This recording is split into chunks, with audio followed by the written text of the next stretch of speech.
albanymed.org. When you need medical care, you want to be in safe, capable hands that you can trust. According to U.S. News and World Report, St. Peter's Hospital is the #1 hospital in Albany, and Sunnyview Rehabilitation Hospital is number 33 in the nation for adult rehab. Because our doctors, specialists, and researchers know that trust is earned by offering high-quality, compassionate care every day. Learn more at sphp.com/US News. 3N is known for document destruction. They are the Capital Region's original shredding source for all of your company's protected document destruction. A family-owned business, the Neville family specializes in records destruction, but they also provide storage options. If you need to securely store your company's files, 3N can provide a variety of secure office containers based upon your needs, including large containers for high-volume storage. Prices are more than competitive and very affordable. 3N also offers Liberty Safes. If you need a safe, 3N can deliver it and put it in any location you choose, even up the stairs. What about old computer hard drives? No problem. 3N can grind them down to dust and provide certificates of destruction, providing you with the proof you handled your personal protected information properly. Call 3N today at 518-877-4060 for all your confidential document needs. You're listening to The Jack Chatham Show. If you'd like to speak with Jack, please dial 518-476-1300. Now, back to Jack Chatham on Talk 1300 and 98.7 FM. General Takabana took one look at the spread of meat and vegetables and murmured that there wasn't enough meat to go around. Quote, Major Matoba was very angry because the 307th Battalion did not have enough meat on the table to go with the vegetables. As the terrified host tried to figure out how to secure more meat and avoid a beating, General Takabana, who had been knocking back drinks for hours by now, had a creative idea. Quote, the general asked me about the execution and about getting some meat, Major Matoba said. Takabana told his hosts, one had to have enough fighting spirit to eat human flesh. When he spoke of eating human flesh, the general used the word chemo. Chemo refers specifically to the liver and more generally to the internal organs. The word can also refer to spiritual or mental strength. In Japanese, one can say kimo ga uki, literally, he has big chemo, meaning he is bold and daring, or has a lot of guts. So when Takabana spoke of eating Marb's chemo, he was using a term that referred to an organ, but had much more meaning. At about 4:30 p.m., Major Matoba called his headquarters, the 308th Battalion.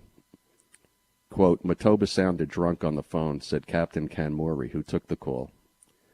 Matoba ordered the captain to cut chemo from Marb's body. Quote, I told the major that the body had already been buried, and so please give up the idea of getting any flesh from it, said Kanmori. Although I tried to advise the major by telling him not to take any flesh from the body, he ordered me to order the medical officer to have the body exhumed and to have flesh cut away from it and delivered to him. Orders are orders. Captain Kanmori told the battalion surgeon, Dr. Taraki, to do the dirty work. Corpsman Kanmori was working that afternoon and later recalled the events. After the body was exhumed, Dr. Taraki took a scalpel from my hands and informed me that he was going to dissect the body. Dr. Taraki ordered me to cut the leg. I asked him why.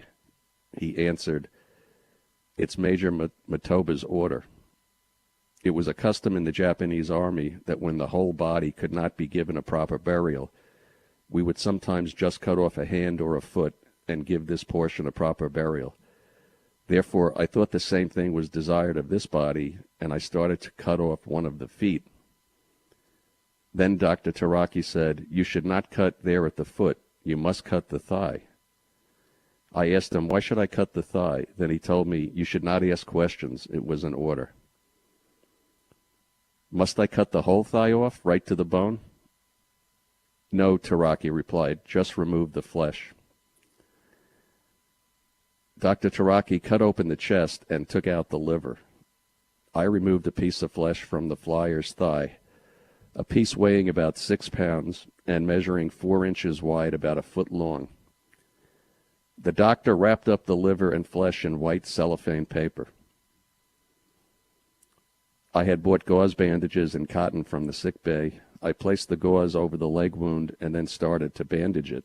I brought out a needle and thread and asked the doctor if he was going to sew up the body, and he told me that it was too late. He was not going to sew it up. Then the doctor turned to the men and told them to bury the body. About 20 minutes after we had removed the liver and flesh, a sergeant came and the package was turned over to him by the doctor. The sergeant delivered the package of flesh to the 307th Battalion headquarters. Marv's liver and thigh were cut up and put on the table for cooking.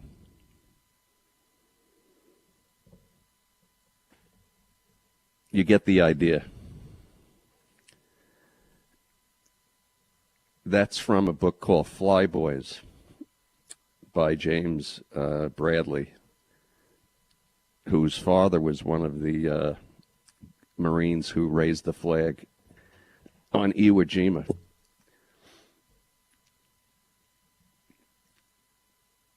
And if you really want to get a grip on war crimes, atrocities, crimes against humanity, start with this book. It's not easy to get through. And I left out the part about when downed American flyers were captured, how they were kept in pits 10 feet deep to be used as basically food storage. The Japanese learned early on that if you killed someone and then cannibalized the body would go bad. And you wouldn't be able to eat, quote, the meat. So what they decided to do was to amputate flyers, arm, leg, then cut slices from other parts, keeping the flyers alive so that the future cuts would be fresh and not foul. That went on too.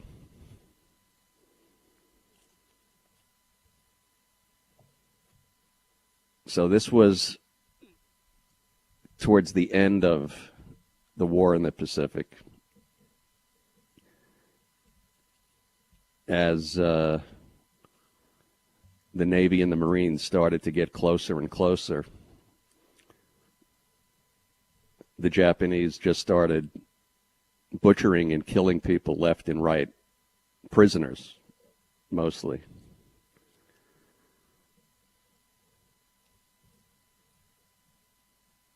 So in, let's see, December 7th, a little over 3 years later, doesn't sound as long as we think it is, but it's long enough. And these stories really weren't known until the late 90s, because FDR had made the decision to classify this information, which they had learned during the war. And they also had their own war crimes tribunal in Tokyo, just like they had in Nuremberg. And even those files and those transcripts were sealed. Probably for good reason. Otherwise, we would have dropped 3 more bombs on these people.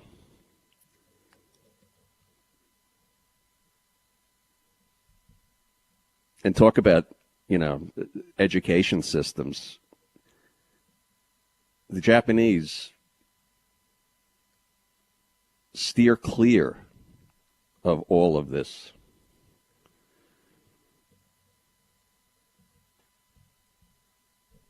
It's not unusual, countries that have engaged in this type of activity or others don't necessarily highlight it, but for years they downright denied it.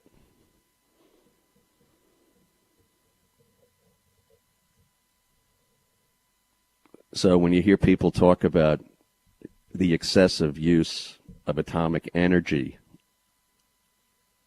in August of 1945, this is the mentality the country was up against. This was the Japanese spirit of war at work.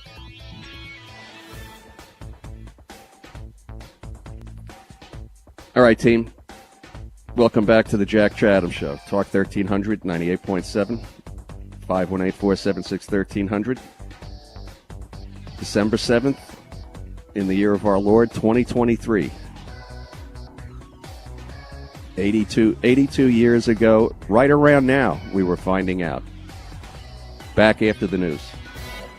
This is WGDJ Rensselaer and W254DA Albany. Constant content on Talk 1300 and 98.7. With SRN News, I'm John Scott. 2 Republican presidential primary debates have been scheduled in Iowa and New Hampshire. That comes in January, not long before each state's GOP nominating contest.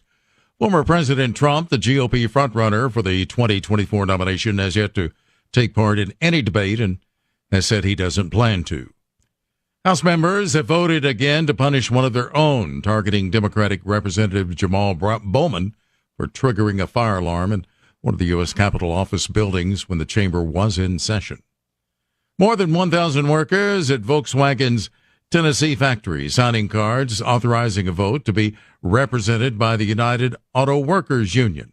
That factory in Chattanooga employs about 3,800 people.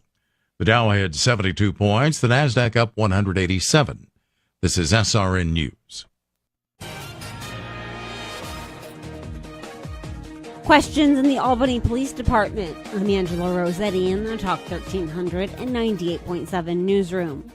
3 Albany police officers suspended in October are now facing termination. Police Chief Eric Hawkins and Mayor Kathy Sheehan declined to discuss details of the plan. Hawkins says the officers are pursuing their right to appeal his recommendation. There is an outside agency that is investigating that case to determine whether or not there's any criminal potential for that case. But for right now,